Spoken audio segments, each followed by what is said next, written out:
Yo, what's up guys, it's TBAG and I hope each and every one of you had a great time during the holidays. 2019 is almost here. I have a feeling it's gonna be an amazing year. This video might be the last one for 2018, but who knows, maybe I can still squeeze out another one for you guys before the end of the year. A Christmas miracle did happen, by the way. I managed to get my lazy ass up and make a worst to best video for you guys. A lot of you wanted to see one for Battlefield 5, but it's pretty difficult because as time goes on, we're getting more and more content. Like last couple of weeks we already received 3 or 4 new guns, a new map and stuff like that. So I'm not sure when and how I'm gonna do more of these worst to best videos for Battlefield 5. But we'll see. Today, however, we're gonna rank every war story in Battlefield 5 from worst to best. Since The Last Tiger is the very last war story we'll get post-launch, we can make this video. So before I start the list, please keep in mind that this is my opinion.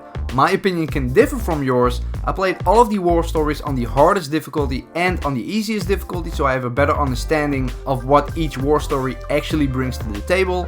One more quick note, this thumbnail doesn't fully represent the actual order of the war stories from worst to best in this video, simply because I don't want to spoil it before you guys even watch the video. Okay then, with that said, let's start things off by starting with the worst war story in Battlefield 5, according to me of course, and that spot goes to Under No Flag. Honestly guys, I could be alone on this one, but I think this is one of the worst and most stupid pieces of single player content ever made for a Battlefield game.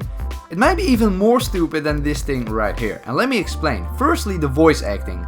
Now, I'm not having a go at the voice actors because apparently the voice for Mason is being done by Craig Fairbrass, who also voiced Gas from Modern Warfare. So, you know, he's brilliant, but I guess it's just the lazy writing. This whole war story feels like it's been written and done in one single day. Let's go through this quickly and start at the beginning. Because you're Billy Bridger. So this Billy Bridger guy is a very bad robber, and Mason wants him to come along on a special commando mission deep behind enemy lines, even though it's just an ordinary thief. A bad one even. So why would Mason want to bring him along? Why do you think that I recruited you for in the first fucking place? No idea. Because you're a trier. Like them banks you tried to rob. Even though you fucked up, you kept trying. What a stupid reason. I'm sure you could have found an actual soldier and not just some random guy who can't even rob a bank properly. Anyway, like I said, the voice acting is pretty garbage if you ask me. I mean, listen to this. Right. Yeah. Great.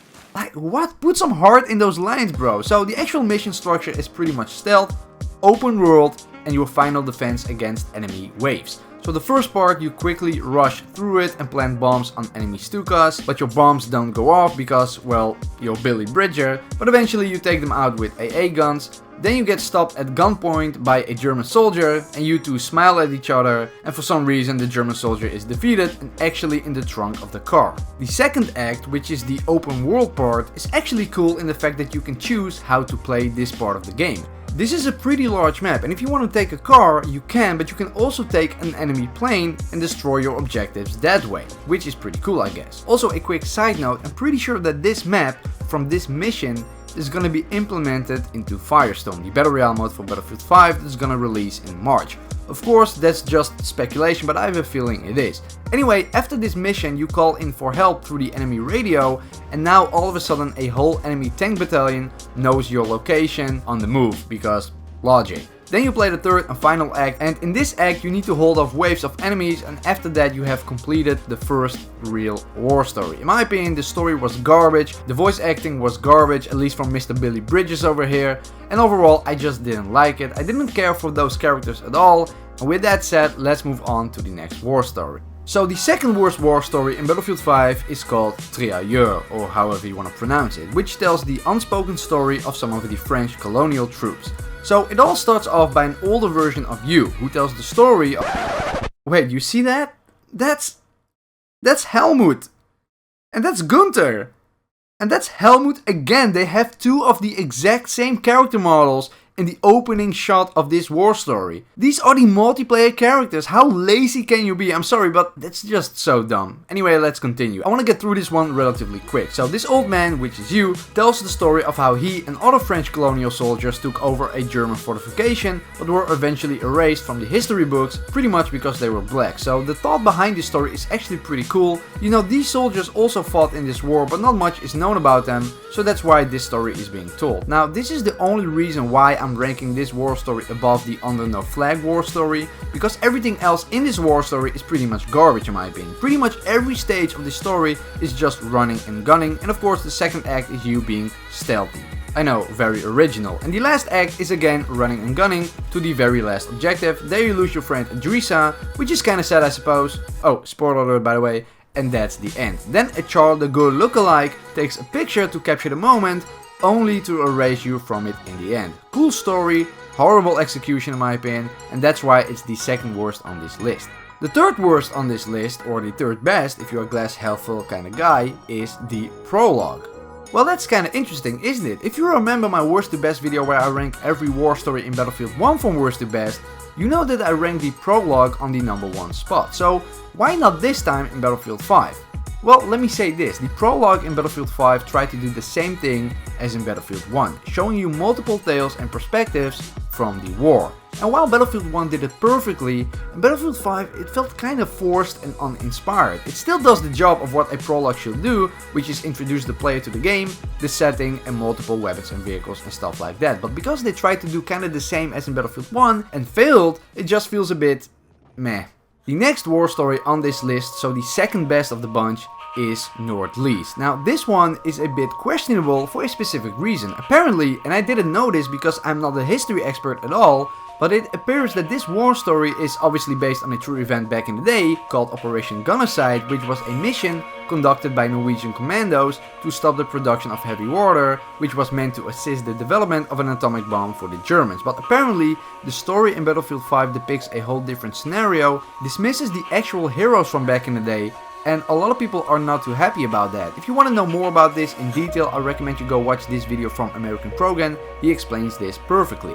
But for the sake of this video, I'm not gonna go into that, I'm just gonna judge this war story for what it is. So the reason why I rank it as the second best is because of the mission structure and the versatility of this war story. You have so many ways to play it. So you play as an 18-year-old Lara Croft wannabe, and in the first mission you need to save your mother, who is held captive by the Germans. This mission starts off in the night, which looks really cool by the way with the northern lights and all that in the sky, and you actually infiltrate the plant on skis. And the movement is surprisingly smooth, I really like it for some reason. So to infiltrate the plant you can go in sneaky or guns blazing, but the cool part in this first part of the mission is the fact that you have multiple ways of entering. You can go straight through the front or you can find a hidden entrance, which is pretty cool. Now the actual story and the characters, I really don't give a shit about them at all, but like I said, the versatility of this war story is what makes me rank it this high. So in the first half of this first mission, you sneak into the plant and rescue your mother, then you both need to sabotage the factory and escape. You get caught, so you get thrown off the bridge to escape with notes. And this second mission is yet again pretty unique because you are stripped from your weapons and you need to find heat sources to progress, otherwise you die from frostbite. And I think that's pretty cool. Then you fall into the freezing water and somehow you don't freeze to death, which is pretty insane. You find a cabin, knock out this German soldier, hey, that's Helmut again. And the next day you go on the mission to destroy the last batches of heavy water.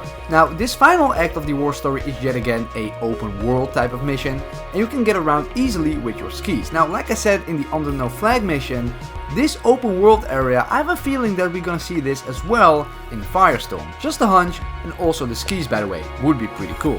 So you have different objectives to destroy, pretty straightforward, nothing too special. I do want to mention this though. In one of the houses near the village you have this key laying by this window and you can actually pick it up, but I have no idea what it's for. Maybe some sort of a cool Easter egg, but who knows. Let me know down in the comments if you have the answer. Anyway, after you destroy the objectives you try to rescue your mother, but she sacrifices herself to destroy the last batch of heavy water. Like I said, the story and characters aren't doing anything for me, but mission structure and versatility makes me rank it on the number 2 spot. But now, for the number 1 spot, the best war story in Battlefield 5, according to me of course, is without a doubt The Last Tiger. The Last Tiger is the 5th and final war story in Battlefield 5. You play as Peter Müller, a Tiger tank commander whose mission is to defend Germany from incoming Allied forces near the end of the war. And unlike North-Least, which I ranked high on the list because of the versatility of the missions, The Last Tiger is the complete opposite. The gameplay is pretty much the same throughout this entire war story. You sit in a tank and take out Allied troops and tanks. Every now and again you have a mission on foot, which is a nice change of pace, but overall the gameplay is quite linear and boring. However, unlike the other war stories, The Last Tiger actually has a good story and characters that you kind of care about.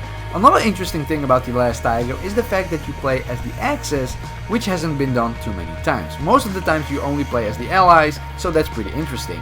As the story progresses, you come to realize more and more that you are basically fighting for the bad guys and the losing team basically. You see one of your squad mates being hanged because he deserted, which was only a kid by the way, so that's pretty crazy. And your latest crew member is so brainwashed that he shoots Kurt, your right hand man basically, when he wants to leave, as well as yourself because you are a quote-unquote traitor. I have a full walkthrough of this war story if you guys want to check it out, link is down below. Anyway, before I end the video, I want to show you guys the Epilogue Cinematic that you only unlock after finishing every war story, so I think not too many people have seen it. It's pretty cool. Leave a like on this video if you enjoyed it, subscribe if you haven't already, let me know if you agree with the list, or let me know your list down below, and with that being said, I see you guys next time.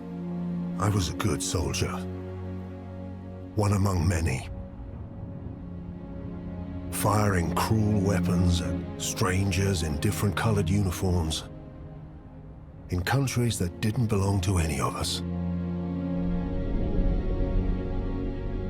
God help us all.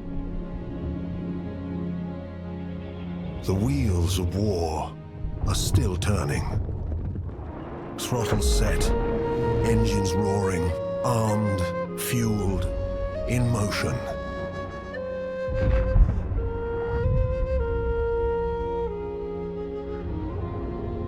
But against all of that horror, one thing gives me hope. I have glimpsed another world. A world where humanity shines brightly, rising from the ashes of these dark times. Burning with hope, it illuminates a path through this wreckage. A path